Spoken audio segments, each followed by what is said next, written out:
A month ago, Amazon launched New World, its first arguably successful video game that it managed to actually finish and make it to production and be pretty well received at launch.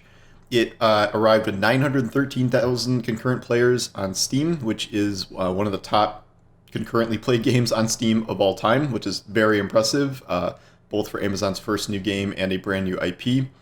However, over the course of the past month, the MMO has quickly seen its player count decline to a level where it's still fairly high, and yet the rate of decline, if it continues, could pose some pretty big trouble for the game.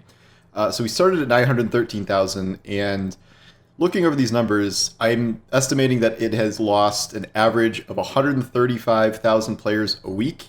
The first week was 913,000 to 726,000. I'm measuring Sunday to Sunday, which is usually the peak. And then that went down to 608,000 the next weekend, then 508,000 this past Sunday. And now during the week, we're starting to hit things like under 400,000. So this yesterday was 374,000, which we are approaching a third of the max of the game in just the first month here. For most games, this would not be the biggest of deals because you play a game, you beat the game, you move on. It's not really a huge surprise to see a player count decrease. However, with an MMO, the entire point is to design a game to keep players playing. And this is also before a period of time where there have been like any really ultra major releases that would compete for it. We're heading into November where there are a lot of high profile releases like Forza and Call of Duty, Battlefield, and then Halo in December, and then some MMO expansions, Final Fantasy Endwalkers coming out, and so it's going to face even steeper competition going forward here. There is not one specific reason why players are kind of leaving the game, because it depends what kind of player you are and maybe what obstacles you have run into in order to keep playing. For lower level, newer players, this is a very grind intensive game to the point where the repetition, if you're not kind of accustomed to that sort of thing in an MMO, can be sort of a turnoff. The game does not really have a story to speak of. This is a brand new IP, and ideally, in a perfect world, you would want to kind of introduce that with a lively story and memorable characters and stuff, but New World is almost entirely 100% focused on just the mechanics. And the mechanics fundamentals are pretty solid, and yet this has not created kind of an engaging universe the way you might see with a World of Warcraft or Final Fantasy. Especially when you're developing a new IP, that is extremely important.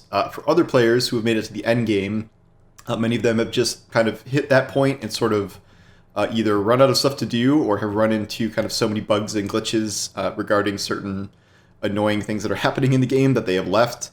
The game is heavily skewed toward being around this constant kind of merry-go-round of territory control. And so if you're not really into that, it can be pretty punishing to lose all your territory, or if you fail to defend PvE invasions, seeing your towns downgraded. There's a lot of, not to say Farmville-esque, but like there's a lot of maintenance that you need to do in order to not lose things. So it's designed to try and keep you playing so you don't lose things, but wiping progress seems to be a turnoff for a lot of people in that regard too. And then a lot of endgame players are sort of hitting the end and not really knowing what to do, because New World has also not debuted anything like a content roadmap or anything like that in terms of what the future holds for this game. We don't know if it is going to have kind of smaller seasonal releases. We don't know if it's going to have huge expansions. We don't know the timing of any future content it's adding. Right now, New World is kind of stuck in the famous AAA fix all the bugs phase, which many games find themselves in, unfortunately, this close to launch here. And that means, while they're just fixing what's wrong, they're not adding anything new or doing much with quality of life features. So it is very tough tough for any company, but especially with this being Amazon's first truly major game, to launch a MMO is beyond a high order. And I think everyone was very impressed with the, at least the baseline of what they got out, but now they're kind of realizing how much maintenance it takes to retain your player base. Other MMOs have subscription models, so players might feel more obligated to make use of their subscription, which costs, $10, $15 a month, whatever. Whereas New World, you can just drop any time. So if you're not having fun, you're not paying anything for it, so you can just set it down. They're trying to make up for that with microtransactions and cosmetics and stuff, but it's not usually how most MMOs operate, and there might be a reason for that.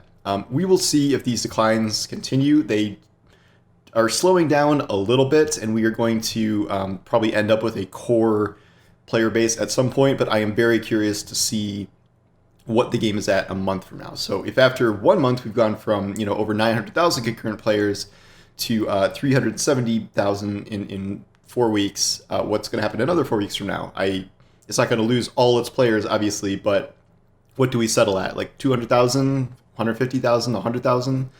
Is that good enough to have Amazon still consider this a success and an ongoing project they want to devote years and years of resources to? I don't know if we know that. So this is something to keep an eye on. I'm not declaring the game dead or anything, but it is very noticeable to see how sharply the player base has declined. And when your friends quit and are playing, and that was likely to make you quit also. So it can have kind of a snowball effect where if people are not having a team to play with anymore, they might leave themselves. So we'll see what happens from here. New World should still be considered a success because of the launch it had, but whether it is a long-term sustainable success is another story entirely.